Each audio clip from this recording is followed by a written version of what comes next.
정말 하나님 참 좋으신가요? 네. 왜 좋은가요? 그냥 좋아요? 네. 만난 거 주시나요? 네, 표현할 수 없죠. 제가 좋아하는 성경 말씀이 있습니다. 시편 121편인데요. 내가 산을 향하여 눈을 돌리라. 나의 도움이 어디서 올까? 나의 도움은 천지를 지으신 여호와에게서로다. 여호와께서 너를 실족하지 아니하게 하시며 너를 지키시는 이가 졸지도 아니하시리라. 이스라엘을 지키시는 이는 졸지도 아니하시고 주무시지도 아니하시리로다. 아멘. 하나님께서 우리를 어떻게 지키신다고요? 졸지도 않고 주무시지도 않고. 작년에 코로나 한참 유행할 때 우리 교회에서도 많이 이제 코로나 걸리셨잖아요. 저도 걸렸어요, 그렇죠? 네. 저뿐만 아니라 우리 가족이 다 걸렸어요. 처음에는 둘째 아들 걸려서 와서 그 다음에 제가 걸렸고 그 다음에 막내가 걸리고 그 다음에 맨 마지막으로 감사하게도 제 아내가 걸렸어요. 네. 제가 코로나에 걸려갖고 얼마나 아팠는지 몰라요. 한 3일 동안 몸에 열이 나고 막 뭐에 맞은 것처럼 온몸이 막 쑤시고 아프고 기침 나고 가래 나오고 이불을 한 2개씩 덮었는데도 막 들어서 떨면서 너무너무 힘들고 아팠었어요. 그렇게 아파서 누워있는데 제가 뭘 좀 찾으려고 그랬던 것 같아요. 아마 목이 말랐던지도 모르겠는데 아무튼 제가 제 아내를 불렀어요. 제 아내를 불렀는데 제 아내가 한 번에 안 왔어요. 여보 이렇게 불렀는데 안 오더라고요. 짜증이 확 났어요. 너무 아픈데 아예 부르는데 목이 아파하고 목이 아픈 사람이 이렇게 부르는데 왜 안 오는 건가. 한 번 부르고 2번 부르고 3번 불러도 안 오는 거예요. 짜증도 나고 서운하기도 하고. 근데 제 아내가 뭐 저만 볼 수 있겠습니까? 이제 둘째가 막 이제 코로나를 앓고 있었고 저 아프고 저 아프다고 뭐 밤새도록 사실 저 간호했죠. 그리고 저 먹이겠다고 요리도 하고 음식도 만들고 집안 살림이라는 게 뭐 저만 돌볼 수 있습니까? 빨래도 해야 되고 설거지도 해야 되고 애들 밥도 만들어야 차려줘야 되고 할 일이 얼마나 많아요. 바쁘죠. 그러니까 저한테만 신경을 쓸 수가 없는 거예요. 그렇잖아요. 그런데도 그거 다 아는데도 서운하더라고요. 서운해. 내가 이렇게 아픈데 내가 부르면 책각 좀 오지. 좀 나한테 좀 신경 좀 쓰지. 너무 서운하고 아쉽더라고요. 자, 그런데 우리 하나님은 어떻게 하신다고요? 나 하나 지키자고. 우리 하나 지키자고 졸지도 않으신대요. 주무시지도 않는데요. 온 종일 나만 쳐다보고 있는 거예요. 온 종일 나한테만 집중하고 있는 거예요. 이보다 더 좋은 분 어디 있습니까? 우리 하나님 좋으신 분 맞습니까? 네. 우리 하나님 그렇게 좋으신 분이에요. 제 아내보다도 좋아요. 하나님이 훨씬 더 좋죠. 저도 물론 제 아내도 좋죠. 감사하고 사랑하고 제 아내하고 비교할 수 없이 좋으신 분이 바로 우리 하나님이십니다. 하나님은 이렇게 분명히 좋으신 분이에요. 저와 여러분들이 이렇게 좋으신 하나님을 삶 속에서 경험할 수 있기를 소망합니다. 오늘 말씀에도 좋으신 하나님을 발견하게 됩니다. 자, 그럼 오늘 말씀에서 증거하는 하나님은 왜 좋으신 하나님일까요? 첫째는 하나님께서 고난과 위기를 막아주시기 때문입니다. 따라해 봅시다. 하나님께서 고난과 위기를 막아주십니다. 오늘 말씀의 배경은 뭐예요? 출애굽이잖아요, 그렇죠? 이스라엘 백성들이 무려 400년 동안이나 애굽의 노예로 살았습니다. 애굽의 노예로 살면서 고생은 말할 것도 아니고요. 정말 비참하고 끔찍하게 그런 노예 생활을 했잖아요. 그런 이스라엘을 하나님께서 건져내어 애굽에서 해방시켜 주셨습니다. 이스라엘은 하나님의 인도하심을 따라 애굽을 탈출했고 하나님의 말씀대로 따라가다 보니까 이제 그 앞으로 갈 수 없는 홍해 바다까지 이르게 된 거예요. 홍해 바다가 앞을 다 가로막고 있어서 이제 앞으로는 한 발자국도 나아갈 수가 없습니다. 그런 막다른 길에 도달했어요. 그런데 뒤에서는 누가 쫓아옵니까? 이스라엘 백성들 죽이겠다고, 다 죽이겠다고 애굽의 막강한 군대가 병거를 타고 말을 타고 막 뒷달같이 막 쫓아오는 거예요. 뒤에서 들려오는 그 병거 소리, 그 말굽 소리 얼마나 무섭게 들리겠습니까? 그렇게 뒤에는 애굽 군대가 턱밑까지 쫓아왔는데 앞에는 홍해 바다가 가로막고 있어서 갈 수가 없으니까 이제 정말 꼼짝없이 죽게 생긴 겁니다. 자, 이 상황은 무엇을 뜻할까요? 우리가 믿음 생활을 아무리 잘해도 고난과 위기는 그림자처럼 우리를 따라올 수 있다는 거예요. 예수님 믿는다고 하는 일마다 다 잘 되나요? 항상 건강한가요? 걱정할 것 하나도 없습니까? 그렇지가 않다는 거죠. 오늘 본문의 이스라엘 백성들은 하나님의 말씀대로 애굽을 나왔고 하나님의 인도하심을 따라 홍해바다까지 간 겁니다. 다른 거 따라간 게 아니에요. 오직 하나님의 말씀을 따라서 애굽을 나오고 애굽에 나와서 하라는 대로 다 했고 그리고 홍해바다까지 간 거죠. 이스라엘이 하나님을 무시하고 하나님의 말씀을 거역해서 살았기 때문에 그런 고난과 위기를 닥쳤다. 그래서 고난을 만나고 위기를 당한 것이다. 라고 말한다면 할 말이 없죠. 그러나 철저하게 하나님의 말씀과 지시를 따라 사는데도 이런 엄청난 고난과 위기를 만나게 된다는 겁니다. 그런 고난과 위기가 정말 그 그림자처럼 따라다닌다는 거죠. 그러면 너무 억울하죠. 이럴 거면 왜 하나님을 믿었나? 왜 하나님의 말씀을 따랐을까? 후회도 되고 원망이 될 수도 있습니다.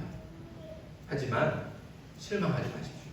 하나님께서는 이스라엘을 지키시기 위해서 졸지도 않고 주무시지도 않는다 분명히 약속하셨습니다. 우리 하나님은 그렇게 좋으신 하나님입니다. 이런 엄청난 고난과 위기를 만난 이스라엘에게 하나님께서 어떻게 하십니까? 오늘 말씀의 19절과 20절 말씀 우리 같이 한번 읽겠습니다. 19절과 20절 같이 읽습니다. 시작. 이스라엘 진 앞에 가던 하나님의 사자가 그들의 뒤로 옮겨가매 구름 기둥도 앞에서 그 뒤로 옮겨 애굽 진과 이스라엘 진 사이에 이르러 서니 저쪽에는 구름과 흑암이 있고 이쪽에는 밤이 밝음으로 밤새도록 저쪽이 이쪽에 가까이 가더라. 아멘. 이스라엘이 뒤에서는 애굽 군대가 쫓아오고 앞에는 나아갈 수 없는 그 극심한 고난과 위기 가운데 있을 때 이스라엘 앞에 있던 그렇게 이스라엘을 인도하던 하나님의 사자 천사, 이 천사가 앞에 있다가 뒤로 왔다는 거예요. 천사만 간 게 아니라 앞에서 이스라엘 백성들을 이끌고 가던 그 구름 기둥도 앞에 있다가 뒤로 가서 애굽 사람들과 애굽 군대와 이스라엘 사이를 딱 가로막은 겁니다. 딱 가로막고서 애굽 군대가 더 이상 들어오지 못하게 막아선 거예요. 구름 기둥이 이렇게 막아선 거예요. 이때가 밤이에요.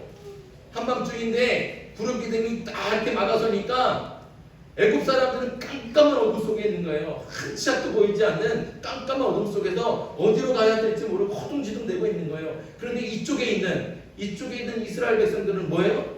밤인데도 불구하고 낯같이 밝은 거예요. 낯같이 밝은. 그러니까 저쪽에서 이쪽으로는 아무래도 나아갈 수가 없다는 겁니다. 왜요? 하나님께서 막아주셨습니다. 하나님께서 그렇게 막으신 겁니다. 그러니 하나님께서는 그렇게 고난과 위기를 막아주신 우리 하나님은 분명히 좋으신 하나님이시죠. 시편 7편 10절에 보면 참 은혜로운 말씀이 있습니다. 이 시편 7편 10절 제가 읽어드립니다. 나의 방패는 마음이 정직한 자를 구원하시는 하나님께 있도다. 아멘. 보세요. 나의 방패가 누구한테 있다고 해요? 하나님께 있다는 거예요. 하나님께. 내 방패를 하나님께서 하나님의 손에 들고 계시다는 거예요. 이게 무슨 의미일까요? 옛날에 전쟁 때는 한 손에는 칼이나 창을 들고 한 손에는 방패를 드는 거예요. 그래서 한 손으로는 공격을 하고 한 손으로는 적의 공격을 막아내는 이 방어를 동시에 할 수 있어요.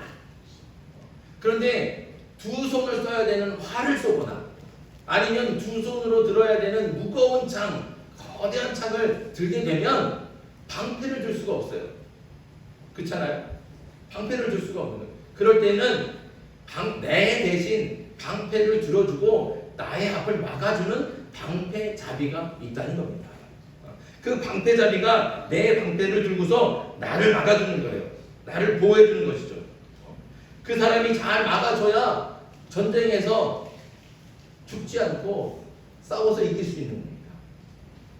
그러니까 시편 7편 10절의 말씀은 바로 자기 앞에서 방패를 들고 막아주시는 그 방패잡이가 누구냐고 말씀하고 있습니까? 하나님이시죠. 하나님께서 내 방패를 들고서 나를 막아주신다. 생각해 보세요. 나나 다른 사람이 방패를 들고 있으면 사람이 들으면 실수할 때가 있어요. 그렇죠? 실수할 때가 있고 놓칠 때가 있어요. 저기서 화살이 날아오는데 이렇게 막아야 되는데 나도 무서워서 나도 숨을 때가 있고 그러니까 막지 못하고 당할 때가 있다는 거죠. 실수할 때가 있다는 거예요. 그러나 하나님께서 전능하신 하나님께서 방패를 잡아주시면 실수할 일이 없습니다. 놓칠 것도 없다는 것이죠. 어떤 공격도 다 막아내서 완벽하게 지켜주시는 겁니다. 그래서 다윗이 이렇게 고백하는 거예요. 어떤 공격이 와도 하나님께서 나의 방패를 들고 계시니까 하나님이 나의 방패잡이가 되어주시니까 나는 두렵지 않습니다. 나는 무섭지 않습니다. 이 고백이 바로 시편의 고백입니다. 이 고백이 그냥 머릿속에서 나온 게 아니에요. 다윗은 생생한 삶의 경험에서 몸으로 직접 경험한 그 경험을 통해서 고백하고 있는 겁니다. 골리앗과 싸울 때 그 거대한 골리앗이 그 배틀채 같은 그 창을 들고 나오잖아요. 그게 크고 무거우니까 이 골리앗도 두 손을 들고 갖고 나오는 겁니다. 그 창을 들고 다윗을 죽이려고 달려오는 거예요. 그런데 그 앞에 누가 있습니까? 그 골리앗을 지켜주는 골리앗의 방패를 들고 있는 방패잡이가 있어요. 하지만 다윗은 어떻습니까?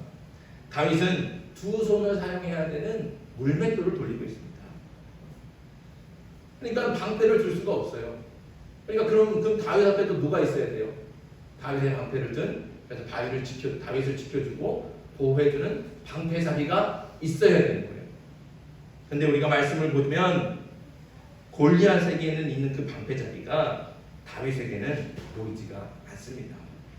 다윗은 자신을 막아줄 방패잡이도 없이 골리앗과 싸우러 나간 겁니다. 그러나 싸움은 어떻게 됐습니까? 누가 이겼어요? 다윗이 이겼어요.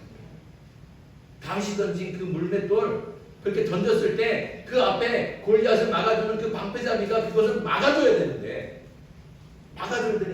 그 방패잡이는 그걸 막아주지 못했다는 거예요. 그래서 다윗이 던진 돌이 골리앗의 총통으로 맞고 그래서 골리앗이 쓰러진 겁니다.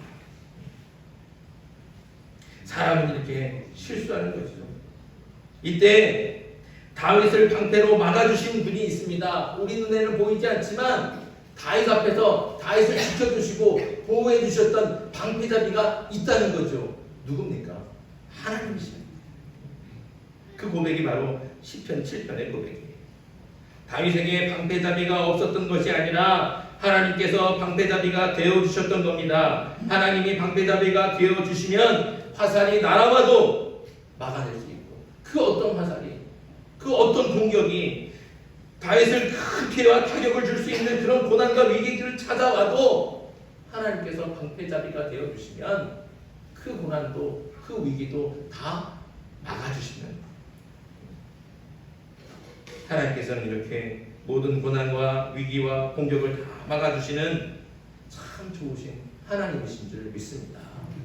여러분들이 그런 하나님을 경험하길 소망합니다. 하나님께서 내 고난과 위기 가운데 있을 때 사람이 막는 방패가 아니라 전능하신 하나님께서 막아주시는 방패가 되어주셔서 이 고난 속에서도 이 위기 속에서도 나를 지켜주십니다. 나를 보호해 주십니다. 이 삶의 경험이 풍성해져서 그 좋으신 하나님을 날마다 새롭게 경험할 수 있는 저와 여러분들에게 주님의 이름으로 축복합니다. 둘째로 우리 하나님은 길을 열어주시는 하나님이십니다. 따라해 봅시다. 하나님께서 길을 열어주십니다.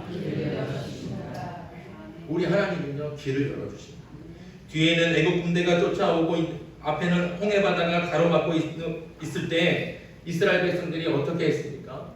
그렇게 정말로 죽을 수밖에 없는 그 위기 가운데 있을 때, 그 고난을 만났을 때 이스라엘 백성들은 어떻게 했어요? 모세를 향해서 원망했어요. 우리가 무덤 쓸 데가 없어서, 매장지가 없어서 여기 광야까지 우리를 끌고 나서 우리를 죽게 하느냐? 그때 우리를 가만 놔두라고 얘기하지 않았느냐? 그때 우리가 차라리 그냥 애굽에 있는 게 더 좋겠다 몇 번이나 너한테 말하지 않았느냐? 근데 왜 우리를 여기 끌고 와갖고 여기서 이 광야에서 우리를 죽게 하느냐? 그렇게 모든 백성들이 모세를 원망하는 거예요. 하지만 원망은 절대로 해결 방법이 아닙니다. 우리가 살면서 가정에서도 때때로 자식들에게 또 부모님들에게 그리고 원망스러울 때가 종종 있지 않습니까? 그렇다고 원망하면 일이 해결되냐고요? 그렇지 않다는 거죠. 오히려 일을 그르치고 어렵게 할 뿐입니다. 직장에서도 마찬가지고 교회에서도 마찬가지고 원망해봐야 도움이 되지 않습니다. 이렇게 모든 사람이 원망하고 있을 때 오직 한 사람, 기도하는 사람이 있어요. 누굽니까? 바로 모세죠. 기도하는 모세에게 하나님께서 말씀하셨고, 모세는 하나님의 말씀대로 지팡이를 잡은 손을 들어서 바다를 향해 내밀었습니다. 그때 무슨 일이 일어났습니까? 자, 오늘 말씀 21절과 22절 같이 읽습니다. 21절 22절 시작. 모세가 바다 위로 손을 내밀매 여호와께서 큰 동풍이 밤새도록 바닷물을 물러가게 하시니 물이 갈라져 바다가 마른 땅이 된지라. 이스라엘 자손이 바다 가운데를 육지로 걸어가고 물은 그들의 좌우에 벽이 되니. 아멘. 그렇게 모세가 손을 들어 바다를 향해 내밀었더니 큰 동풍이 불었습니다. 그 바람이 얼마나 강하고 급한 바람인지 바다 한가운데를 완전히 갈라놓은 거예요. 이제 바다는 이스라엘 백성들의 길을 가로막은 장애물도 아니고 그 바다에 빠져 죽을 수밖에 없는 죽음의 바다도 아닙니다. 분명히 길이 가로막혀 죽을 수밖에 없는 죽음의 바다였는데 그 바다가 갈라져서 마른 땅이 드러나 길이 열렸고 이스라엘 백성들은 밤새도록 그 길을 따라서 바다를 건너갔다는 겁니다. 하나님께서 길을 열어주신 겁니다. 성도 여러분, 원망하는 백성들에게도 하나님은 길을 열어주셨습니다. 그렇게 백성들이 원망했지만 그 원망하는 백성들조차도 하나님께서 어떻게 해요? 길을 열어주신 거예요. 왜 그렇습니까? 기도하는 사람이 있어요. 기도하는 한 사람, 모세의 기도를 들어주셨기 때문에 그런 거예요. 그러니까 우리가 이 말씀 속에서 깨닫는 게 뭡니까? 가족들이 다 원망하더라도 혼자 엎드려서 기도할 수 있어야 된다. 같이 원망하고 불평하고 짜증내고 화낼 게 아니라 다 원망해도 나는 하나님 앞에 엎드려서 기도한다. 가정에서, 직장에서, 교회에서 많은 사람들이 원망하고 불평할 때에도 나는 기도하는 사람이 되자입니다. 그렇게 기도하는 사람 한 사람만 있어도 하나님께서는 그 한 사람의 기도를 들으시고 막혔던 길을 열어주시고 없던 길을 만들어 주실 줄 믿습니다. 그게 바로 우리 하나님이시죠. 올해 고등학교에 간 저희 둘째 아이 아시죠? 찬은이 초반에 많이 힘들어했습니다. 힘들어한 거 다 아시리라 생각이 됩니다. 여기 검은도에서 고등학교 진학할 때만 해도 사실 걱정은 했지만 그래도 워낙 성격도 좋고 말도 잘하고 공부도 여기서는 뭐 지 마음대로 아무튼 뭐 곧잘 위에 있었으니까 뭐 자신 있게 얘기했거든요. 나 가면 고등학교 가면 나 공부 열심히 할 거고 대학 어디 갈 거고 걱정하지 마라. 엄마 뭐 해줄 거고 아빠 뭐 해줄 거고 자자자자자. 근데 고등학교 가니까 어떻게 됐어요? 아 이놈이 너무 힘들어하는 거예요. 적응이 안 되는 거죠. 여기서 그냥 몇 명 안 되는 아이들하고 같이 막 그냥 너무 즐겁게 지내다가 고등학교 가보니까 친구 사귀기도 어렵고 그리고 공부도 생각만큼 이렇게 자기가 따라하기가 너무 힘들었던 것 같아요. 그러니까 며칠 학교 출석하고 나더니 전화가 와요. 나 자퇴시켜줘. 그게 그냥 한 번 하는 게 아니에요. 매일같이 전화가 오는 거예요. 처음에는 농담인 줄 알았죠. 웃으면서 우리 얘기했죠. 야 이놈아 자퇴가 뭐야. 괜찮아. 조금만 더 버티고 그러면 금방 좋아져. 웃으면서 이렇게 했는데 그냥 전화할 때마다 한숨 푹푹 쉬면서 나 자퇴시켜. 죽을 것 같아. 못 다니겠어. 안 되겠어. 계속 매일같이 정말 매일같이 밤마다 학교 갔다 오면 아침에 학교 가기 전에 전화해놓고 그렇게 전화하고 학교 갔다 와서는 1시간씩 아무 말도 안 해요. 그냥 엄마 한숨 그러고 있는 거예요. 그렇게 자퇴시켜달라고 해도 저와 아내는 그렇게 할 수가 없었어요. 아이한테 뭐가 제일 좋을까 기도하면서 생각할 때 자퇴는 결코 좋은 선택이 아니었습니다. 그래서 아이가 아무리 그렇게 얘기를 해도 물론 다른 이야기는 힘들거나 다 들어줘도 그래도 끝까지 자퇴는 안 돼. 단호하게 얘기했습니다. 그러니까 이 녀석이 뭐라 그러냐. 왜 아무도 자기 편을 안 들어주냐는 거예요. 왜 아무도 자기 말을 안 믿어주냐는 거예요. 엄마도 아빠도 결국 자기 편이 아니라는 거죠. 그럼 더 실망하고 맨날 한숨만 쉬고 우울해하니까 너무 걱정이 많이 되는 거예요. 이 녀석이 혹시 나쁜 생각 가지면 어떡하나. 정말로 아내하고 이 녀석 혹시라도 우리 욕심 때문에 그래서 혹시 나쁜 생각해서 나쁜 선택하고 정말 자살이라도 하면 어떡하지? 이런 걱정이 많이 되더라고요. 그러니까 차라리 그럼 자퇴를 시키는 게 맞을까? 자퇴를 시킬까? 몇 번이나 하루에도 몇 번이나 기도하면서도 고민이 되더라고요. 그렇게 하나님께 매달려 기도했습니다. 그러면서 설득하고 위로하고 기다렸죠. 그랬더니 너무나 놀랍게도 너무나 감사하게도 지금은 언제 그랬냐는 듯이 학교를 잘 다니고 있습니다. 친구도 생기고요. 지가 알아서 이제 뭐 보충서 뭐 해야 된다고 알아서 학교 끝나고 학교에 나와서 공부하다 보고요. 물론 내가 뭐 성적이 막 올라가거나 자기가 공부를 많이 하지는 않아요. 근데 너무 감사해요. 그냥 학교를 자기가 자기 스스로 간다고 그러는 것만으로도 그냥 너무 감사해요. 너무 감사해요. 저는 이 일을 겪으면서 하나님의 마음을 조금 알게 됐어요. 저는 아이한테 가장 좋은 게 뭘까 고민하고 기도하면서 가장 좋은 것을 주고 싶은 거예요. 그런데 아이는 그거를 알아요, 몰라요? 그건 몰라요. 당장 아빠가 엄마가 자기 말을 안 들어주고 자기 편 안 들어준다고 그냥 그 생각만 하면서 원망하고 불평하고 짜증내는 거예요. 왜 내 말을 안 들어주냐고. 나 지금 힘들다고. 나 지금 죽을 것 같다고. 왜 나를 안 도와주냐고. 전화할 때마다 원망하고 불평하고 한숨 쉬고. 아이한테는 그때가 자기 인생 중에서 자기 살아온 인생 중에서 가장 큰 고난이고 위기였을 겁니다. 가장 힘들었던 때겠죠.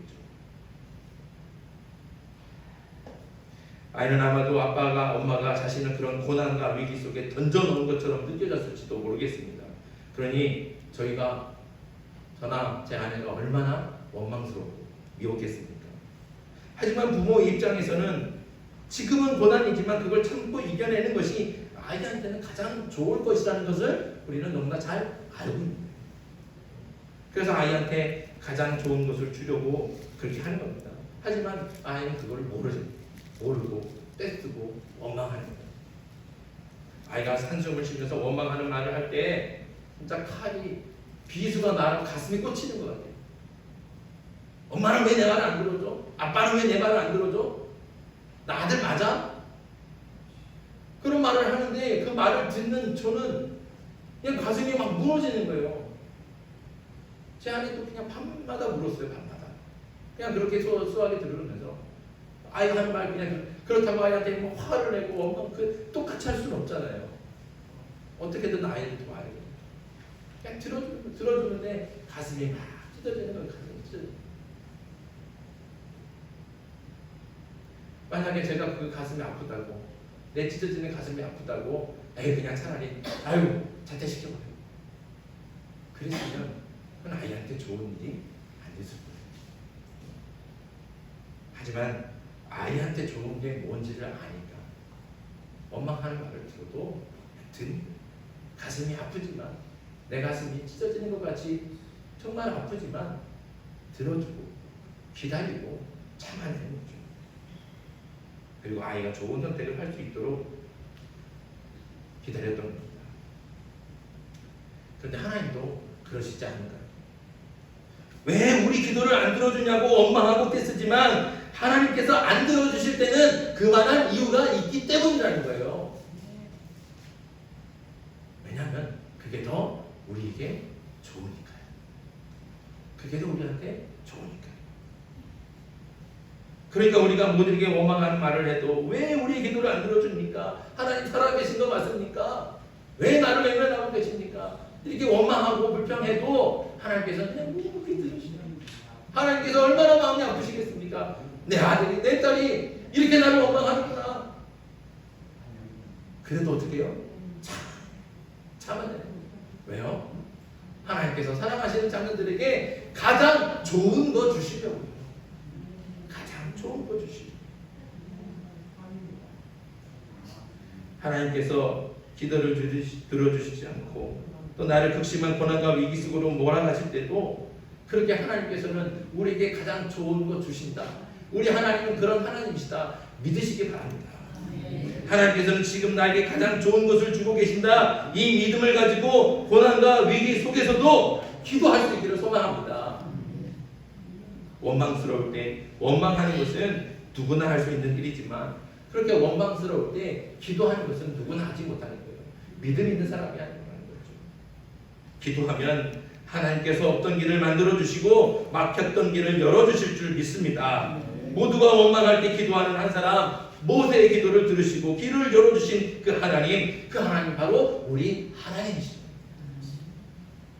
우리 하나님은 이렇게 막힌 길을 열어 주시는 좋으신 하나님이십니다. 결국 좋으신 하나님께서는 이스라엘이 극한 고난과 위기 속에 있을 때 이스라엘을 그냥 버려두지 않으셨습니다. 도와주시는 거예요. 졸지도 않고 주무시지는 않는 하나님께서 그 이스라엘을 도와주셨고 원전은 방패잡이가 되셔서 그 모든 고난과 위기를 막아주셨고 또 원망하는 백성들 속에서 모세의 기도를 들으시고 길을 열어주셨습니다. 우리 하나님은 이렇게 참 좋으신 하나님이십니다. 그 어떤 고난과 위기도 다 막아주시는 하나님, 막혔던 길을 열어주시는 그 하나님, 이토록 좋으신 하나님을 믿고 끝까지 기도하면서 날마다 승리하는 저와 여러분들 되게 주님의 이름으로 축복합니다.